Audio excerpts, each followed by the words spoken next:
Good morning students, welcome to my classes. हम कर रहे हैं 10+1 इकोनॉमिक्स का चैप्टर नंबर 1 जो आज हमारा कंप्लीट हो जाएगा। चैप्टर 1 में हम कर रहे हैं सांख्यिकी के बारे में। हमने स्टार्टिंग से इसको पढ़ा है कि सांख्यिकी क्या होती है और ये कितने प्रकार की होती है। फिर हमने पढ़ा था कि इसकी लिमिटेशंस क्या है, यानी कि क्या कारण है कि जिसकी वजह से हम सांख्यिकी को कम प्रयोग कर पाते हैं। And last topic will be सांख्यिकी का महत्व, यानी कि importance of statistics in economics. Okay, सांख्यिकी मैंने आपको बताया था कि संख्या से बनी हुई, यानी कि संख्यात्मक सूचनाओं का भंडार जिससे निष्कर्ष निकलकर सामने आते हैं। ये हमने इसकी डेफिनेशन की थी। इट मीन्स कि संख्याओं की बनी हुई कोई भी स्टेटमेंट है जिससे हम कंपेयर करते हैं, जिससे हम कोई रिजल्ट निकालते हैं, तो उसको हम कहते हैं सांख्यिकी। अब इसका क्या महत्व है अर्थशास्त्र में? एक एग्जांपल देती हूँ मैं आपको। आपकी इंग्लिश की बुक है, आपकी हिंदी की बुक है, आपकी एसएस की बुक है, व्हाटएवर, आप उसके अंदर किसका प्रयोग कर रहे हो? संख्या का। Chapter 1, chapter 2, chapter 3, chapter 4, this is संख्या। Page number 10, page number 2, page number 3, page number 4, whatever, ये सब क्या है? संख्या। यानी कि संख्याओं के बिना तो किसी भी सब्जेक्ट में किसी भी तरीके से काम चल ही नहीं सकता। हमारी अर्थव्यवस्था भी ऐसी है कि अर्थव्यवस्था के अंदर हर गतिविधि किससे जुड़ी हुई है? संख्याओं से। संख्याओं के बिना ना तो हम कोई समस्या पता कर सकते हैं और ना ही कोई भी समस्या का समाधान कर सकते हैं, ना हम ये पता कर सकते हैं कि समस्या पहले इतनी थी और फिर इतनी हो गई है या कैसे क्या। हम किसी भी काम को संख्याओं के बिना नहीं कर सकते। दैट्स वाई सांख्यिकी का किसी भी अर्थशास्त्र में, किसी भी अर्थव्यवस्था में बहुत ज्यादा महत्व होता है। तो हम पॉइंट टू पॉइंट इसको पढ़ेंगे। इंपॉर्टेंट क्वेश्चन है, ध्यान से देखना। फर्स्ट पॉइंट आ रहा है इसके अंदर, आर्थिक समस्याओं की परिमाणात्मक अभिव्यक्ति। फर्स्ट वन इज आर्थिक समस्याओं की परिमाणात्मक अभिव्यक्ति। इसका क्या मतलब हुआ कि सांख्यिकी क्या हेल्प करती है? जितनी भी देश के अंदर आर्थिक समस्याएं होती हैं उनके बारे में परिमाणात्मक रूप में, यानी कि परिमाण, मापना, माप तोल कर अच्छे से संख्याओं के द्वारा उसको बताती है। फॉर एग्जाम्पल, हमारी अर्थव्यवस्था के अंदर निर्धनता एक समस्या है, बेरोजगारी एक समस्या है, ठीक है। इसके बारे में हम ये पता करते हैं कि 2019 के अंदर बेरोजगारी 29% थी, यानी कि देश की 29% जनसंख्या बेरोजगार थी। 2020 के जब हम आंकड़े लेते हैं तो अगर हम ये देखते हैं कि भाई देश की 26% जनसंख्या बेरोजगार है, तो हम क्या देखेंगे कि 2019 से अब की बेरोजगारी में 4% की कमी आई है, 3% की कमी आई है। पहले 29% बेरोजगारी देश के अंदर फैली हुई थी, अब 26% बेरोजगारी है। तो परसेंटेज हमने कंपेयर कर लिया, संख्याओं के रूप में हमने कंपेयर कर लिया कि भाई जो समस्या है हमारी बेरोजगारी की, वो पिछले साल की तुलना में इस साल में कम हुई है। इसी तरीके से अलग अलग तरीके की जो समस्याएं होती हैं, जैसे निर्धनता की समस्या है कि इस क्षेत्र के अंदर निर्धनता ज्यादा है और इस क्षेत्र के अंदर निर्धनता कम है, तो उनके जब हम आंकड़े इकट्ठे करते हैं और उससे निष्कर्ष निकालते हैं तो उसके अंदर हम किसका प्रयोग कर रहे हैं? सांख्यिकी का। अगर सांख्यिकी नहीं होगी तो हमें किसी समस्या का पता नहीं चलेगा, और पता नहीं चलेगा तो हम उस समस्या को दूर नहीं कर पाएंगे। तो इसलिए अर्थव्यवस्था के अंदर सांख्यिकी का बहुत महत्व है। नेक्स्ट टॉपिक आ रहा है इसके अंदर, नेक्स्ट पॉइंट आ रहा है नंबर 2, अंतर क्षेत्रीय व अंतर समय तुलनाएं।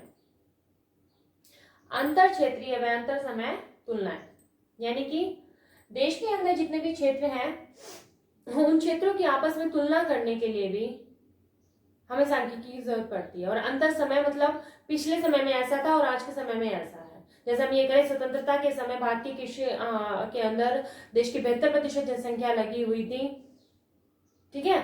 तो आज के टाइम में कृषि क्षेत्र के अंदर हमारी लगभग 55% जनसंख्या अगर लगी हुई है, तो हम क्या कंपेयर करेंगे कि तब जनसंख्या ज्यादा लगी हुई थी, आज कम लगी हुई, तो हमने अंतर समय तुलना कर दी। इसी तरीके से अंतर क्षेत्रीय भी कर सकते हैं। जैसे हम ये कहते हैं कि केरल के अंदर 95% जो लिटरेसी रेट है, यानी कि शिक्षा है, वो है, जबकि बिहार के अंदर ये 40% से भी कम है। तो इस तरीके से हम अंतर क्षेत्रीय तुलनाएं भी संख्याओं के द्वारा कर सकते हैं।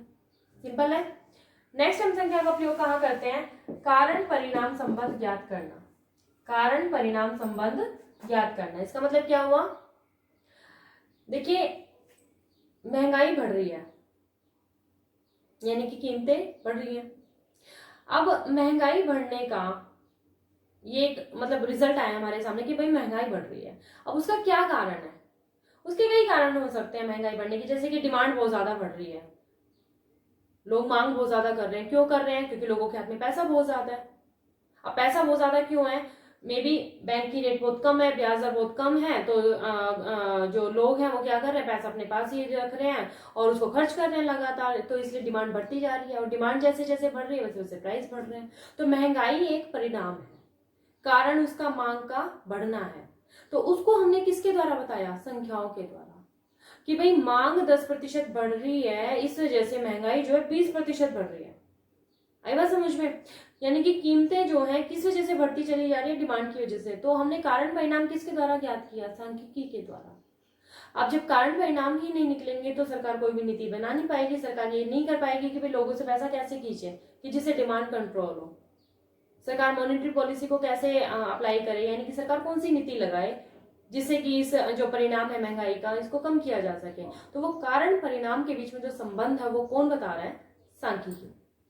नेक्स्ट आ रहा है इसमें आर्थिक सिद्धांतों का या आर्थिक मॉडल का निर्माण। आर्थिक मॉडल क्या होते हैं? आर्थिक मॉडल या आर्थिक सिद्धांत जिसके अंदर पैसा इन्वॉल्व हो, अर्थ इन्वॉल्व हो, अर्थव्यवस्था इन्वॉल्व हो, वो सिद्धांत। जैसे हम 10+2 में आएंगे तब पढ़ेंगे मांग का सिद्धांत। ये हमारा आर्थिक सिद्धांत है। क्यों? हम मांग के सिद्धांत में ये पढ़ेंगे कि जैसे ही देखो हम नॉर्मली मार्केट के अंदर जाते हैं, जैसे ही कीमतें बढ़ी हुई मिलती हैं, यानी कि प्राइस ज्यादा मिलते हैं, किसी भी चीज को हम कोई सब्जी खरीदने के लिए जा रहे हैं, अगर उसके प्राइस ज्यादा मिलते हैं तो हम अपनी डिमांड को क्या कर देते हैं? कम कर देंगे। फॉर एग्जाम्पल प्याज ही है, ठीक है, प्याज लेने के लिए गए, हमने सोचा था कि 1 किलो प्याज लेके आएंगे, बाजार जाएंगे, ठीक है, बाजार गए और प्याज मिली 150 रुपए किलो, तो हम क्या सोचेंगे, चलो 1 किलो रहने देते हैं, आधा किलो लेके चल लेते। तो हमने अपनी प्राइस बढ़ने की वजह से हमने अपनी डिमांड को क्या कर दिया? कम कर दिया। इट मीन्स प्राइस बढ़ा, डिमांड घटी। तो ये क्या बन गया? एक तरीके से आर्थिक सिद्धांत। क्या बन गया? आर्थिक सिद्धांत, जिसको हम मांग का सिद्धांत भी कहते हैं। ठीक है, इसको बहुत डिटेल में मैं अभी नहीं करवाऊंगी, हम +2 में पढ़ेंगे इसको। बट मैं आपको ये बता रही हूँ कि आर्थिक सिद्धांत कब बना? जब हमने उसमें क्या प्रयोग किया? संख्याएं, यानी सांख्यिकी जब बनी, जब एक तालिका बनी, तब हमें ये पता चला कि भाई कीमतें बढ़ रही है इसलिए डिमांड घट रही है। तो उसका निर्माण भी किसके द्वारा हुआ? सांख्यिकी के द्वारा। ओके, नेक्स्ट आ रहा है इसके अंदर आर्थिक भविष्यवाणी। नंबर 5 हमारा पॉइंट है आर्थिक भविष्यवाणी। ये भविष्यवाणी, इसका मतलब ये नहीं है कि कोई पंडित या कोई ज्योतिषी बताता है वो वाली भविष्यवाणी। आर्थिक भविष्यवाणी यानी कि पैसे से संबंधित भविष्यवाणी। फॉर एग्जाम्पल मैं आपको उदाहरण देती हूँ इसका। हम गोल्ड खरीदते हैं, ठीक है, सोना खरीदते हैं। अब अगर मान लीजिए हम सोना लेने के लिए गए और सोना थोड़ा हमें सस्ता लगा, इट मीन्स पहले से रेट थोड़े कम हो गए, तो हम क्या करेंगे? हम ये भविष्यवाणी कर दें कि भाई सोना सस्ता हो रहा है, इट मीन्स लोग इस टाइम पे उसको ज्यादा खरीदेंगे। कई लोग करते हैं ना कि गोल्ड के रेट कम हो रहे हैं, उस टाइम पे स्टोर करके रख लेते हैं, आगे शादी ब्याह में काम आएगा। तो ये क्या हुई? एक आर्थिक भविष्यवाणी की कीमतों के कम होने पर डिमांड एकदम से ज्यादा करके हम रख लेंगे। भविष्य वाली डिमांड भी हम करके अभी से रख लेंगे, क्यों? कीमतें अभी कम है, मे भी कीमतें भविष्य में बढ़ जाए, तो हम अभी से उसको स्टोर करना शुरू कर देते हैं। ठीक है, तो इसको हम क्या बोलते हैं? आर्थिक भविष्यवाणी। ये भी किसके द्वारा हुई? जब हमें कीमतें पता चली, जब हमें संख्याएं पता चली। ठीक है, and last one, next one is नीतियों का निर्माण। सरकार जो है नीतियां बनाती है, टाइम टू टाइम बनाती रहती है, 3 महीने में, 6 महीने में, 1 साल में, डेली वेजेस पे, मंथली, कैसे भी सरकार क्या बनाती है? नीतियां। क्यों? परिवर्तन लाने के लिए। किसमें? अर्थव्यवस्था में। क्यों? क्योंकि अर्थव्यवस्था में जो समस्याएं हैं उनको दूर कौन करेगा? उनको सरकार दूर करेगी। और सरकार को क्या बनानी पड़ेगी? नीतियां बनानी पड़ेंगी। और वो नीतियां कब बनेंगी? जब हमें समस्या के बारे में परिमाणात्मक रूप से पता चलेगा कि भाई ये समस्या इतनी है, इसलिए हमें इसको कंट्रोल करना है, इसके लिए सरकार ये नीति बनाएगी। सरकार करों में चेंज करती है, हर साल कर की जो दर है उसमें चेंज आता है। ठीक है, सरकार क्यों करती है उसमें चेंज? भाई पहले हम पढ़ते थे कि 1.5 लाख तक कोई टैक्स नहीं देना है लोगों को, फिर 2.5 लाख बढ़ा दिया, 3 लाख बढ़ा दिया है, अब 5 लाख तक भी रिलैक्सेशन हो चुकी है कि एक फिक्स ही आपको अमाउंट देना है। तो ये सरकार क्यों चेंज करती है? नीतियों में चेंज क्यों करती है? क्योंकि देश के अंदर जब सरकारें देखती है कि भाई आंकड़ों के रूप में की समस्याएं इस तरीके की है जिसकी वजह से हमें ये चेंज करना, तो सरकार सारी नीतियां किस पे डिपेंड कर रही है, सांख्यिकी पे डिपेंड कर रही है। जब सरकार के पास में आंकड़े आते हैं, सच्चाइयां आती हैं लिखी हुई आंकड़ों के रूप में यानी संख्याओं के रूप में, तो सरकार ये करती है भाई इसके लिए हमें ये चीज चेंज करनी है। तो सरकार ने नीति कब बनाई, कर की नीति, आर्थिक संतुलन की नीति, आर्थिक चेंजेस की नीति या आर्थिक सहायता की नीति, जैसे सरकार सब्सिडीज देती रहती है, तो वो नीतियां कब बनाती है सरकार, जब सरकार के पास आंकड़े आते हैं। तो यानी कि सरकार को भी क्या चाहिए, सांख्यिकी चाहिए, तभी वो आर्थिक नीतियां बन पाएंगी। नेक्स्ट है आर्थिक संतुलन। लास्ट टॉपिक आ रहा है हमारा इस चैप्टर का और लास्ट पॉइंट है इसका आर्थिक संतुलन। आर्थिक संतुलन का क्या मतलब हुआ, आर्थिक संतुलन का मतलब है कि समाज के अंदर संतुलन कब होगा, जब समाज के अंदर हर व्यक्ति संतुष्ट होगा, तब समाज में क्या होगा, आर्थिक संतुलन होगा। फॉर एग्जाम्पल, बेचने वाला भी संतुष्ट हो कि भाई मैंने बहुत अच्छा कमा लिया, और खरीदने वाला भी संतुष्ट हो कि भाई मैंने सही रेट पर चीज खरीद ली। तो जब बेचने वाला भी संतुष्ट हो जाएगा, खरीदने वाला भी संतुष्ट हो जाएगा, तो उससे क्या होगा, पूरा समाज संतुष्ट हो जाएगा। और वो सब चीजें किसके द्वारा होंगी, सांख्यिकी के द्वारा होंगी। जब बेचने वाला एक कीमत तय कर लेता है, भाई 70 रुपए में मेरे को ये चीज बेचनी है, और खरीदने वाला जो है वो 70 में राजी है उस चीज को लेने के लिए, तो 70 रुपए क्या है, संख्या है, उसके द्वारा समाज के आगे संतुलन में आ गया। और जब समाज संतुलन में आ जाता है तो उसको हम क्या कहते हैं, आर्थिक संतुलन। तो ये सारे के सारे जो पॉइंट्स थे ये मैंने आपको पढ़ाए हैं कि अर्थव्यवस्था के अंदर सांख्यिकी का क्या महत्व है, यानी सांख्यिकी क्या काम करती है एक अर्थव्यवस्था के अंदर। क्लियर है बेटा?